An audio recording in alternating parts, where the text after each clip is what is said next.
Hello friends, आज मैं आपके लिए लेकर आई हूँ गर्मी में खाने वाली बहुत ही famous dish custard recipe. Custard में जो छोटी छोटी गलतियाँ हो जाती है बनाते टाइम, आज मैं आपको वही बताऊंगी। तो चलिए शुरू करते हैं बनाना।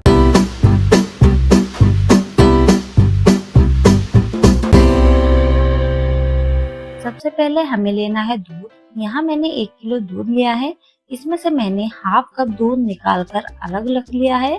गैस की फ्लेम हाई रखेंगे और हाई फ्लेम पर लगातार चलाते हुए एक उबाल आने देंगे। इतने दूध में उबाल आए इतने हम नेक्स्ट स्टेप की तरफ आ जाते हैं।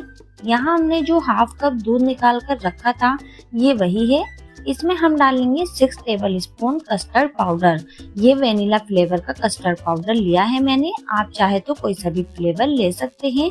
1 किलो दूध में 6 table spoon custard powder perfect होता है कस्टर्ड बनाने के लिए। इसे हमें अच्छे से मिलाना है जब तक इसमें से लम्प्स ना खत्म हो जाए।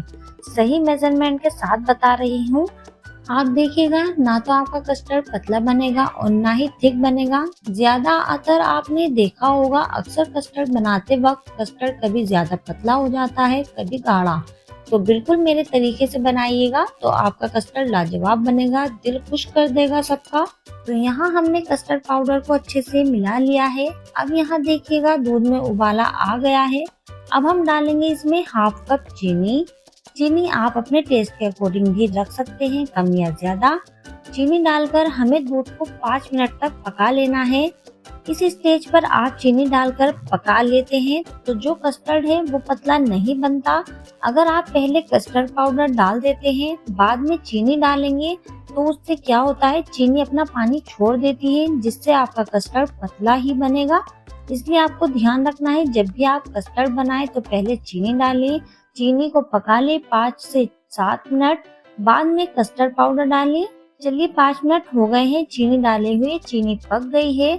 अब इस स्टेज पर आपको ध्यान रखना है गैस की फ्लेम हाई नहीं रखनी है। गैस की फ्लेम हाई रखते हैं तो उससे क्या होता है, जब हम कस्टर्ड को डालते हैं तो वो एकदम थिक हो जाता है जिससे वो कस्टर्ड कम दही ज्यादा लगता है। इसलिए लो फ्लेम पर हम इसमें डालेंगे कस्टर्ड का बैटर। पहले हम एक बार मिक्स कर लेंगे ताकि इसमें लम्प्स ना हो।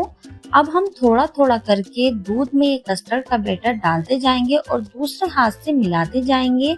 कोई नहीं बताएगा आपको ये टिप्स, इसलिए अगर वीडियो थोड़ा सा भी पसंद आए तो लाइक कर दीजिएगा, शेयर कर दीजिएगा।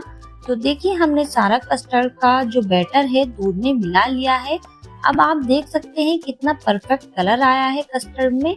लो फ्लेम पर हमने इसे 3 मिनट पकाया है, इससे ज्यादा हमें इसे नहीं पकाना है। अब मैं आपको इसकी कंसिस्टेंसी चेक करा देती हूँ। अब आप यहाँ ध्यान दीजिएगा, मैंने स्पून पर फिंगर से चेक करा। आप इसकी थिकनेस देख सकते हैं, ना तो ये पतला है ना ही गाढ़ा है। यानी ये जो हमने निशान लगाया है फिंगर से, ये कस्टर्ड से कोट नहीं हुआ है। अगर ये कस्टर्ड पतला होता तो ये जो हमने निशान लगाया था इसे कवर हो जाता। तो इट्स मीन हमारा कस्टर्ड रेडी है। तुरंत ही हम गैस ऑफ कर देंगे और इसे हम एक बाउल में निकाल कर ठंडा होने देंगे। जब ये ठंडा हो जाए तो हम इसे फ्रिज में रख देंगे 3 से 4 घंटे के लिए। 3 से 4 घंटे बाद हम इसे निकाल कर इसमें फ्रूट ऐड करेंगे। यहाँ हमें फ्रूट को तुरंत ही नहीं डाल देना है। जब ये ठंडा हो जाए कस्टर्ड तभी हमें फ्रूट डालने हैं, वरना फ्रूट्स जो हैं पानी छोड़ देते हैं। ये देखिए 3 से 4 घंटे मैंने फ्रिज में ठंडा होने के लिए रख दिया था। अब हम इसमें फ्रूट्स ऐड करेंगे। तो मैंने यहाँ फ्रूट्स में लिए हैं 2 बनाना, जिन्हें मैंने थोड़े थोड़े से मोटे पीस में हाफ हाफ करके क्यूब में कट करा है। एक अनार लिया है, एक एप्पल लिया है जिसे मैंने क्यूब में कट करा है। थोड़े से ग्रेप्स लिए हैं, इसे भी मैंने हाफ हाफ कट करे हैं। अब यहाँ सारे फ्रूट्स हम कस्टर्ड में ऐड कर देंगे। आप यहाँ फ्रूट कोई सा भी यूज कर सकते हैं। अब हम सारी चीजों को कर देंगे हल्के हाथों से मिक्स। आप देख पा रहे होंगे इसकी कंसिस्टेंसी ना तो थिक है और ना ही लिक्विडी है। ऊपर से डाल रही हूँ थोड़े से नट्स, थोड़ा सा अनार, थोड़ा सा पिस्ता, जो भी चीज आपके पास अवेलेबल ना हो आप उसे अवॉइड भी कर सकते हैं। तो देखिए फ्रेंड्स, कितना शानदार हमारा कस्टर्ड बनकर तैयार है। आप चाहे तो इसे फ्रिज में रख दें और चिल्ड सर्व करें, नहीं तो आप ऐसी भी सर्व कर सकते हैं। तो फ्रेंड्स, कैसी लगी आज की ये रेसिपी हमें जरूर बताइएगा, और रेसिपी पसंद आए तो लाइक कर दीजिएगा, शेयर कर दीजिएगा, और चैनल पर नए आए हैं तो सब्सक्राइब करिए बिना मत जाइएगा। फिर मिलते हैं एक नई रेसिपी के साथ।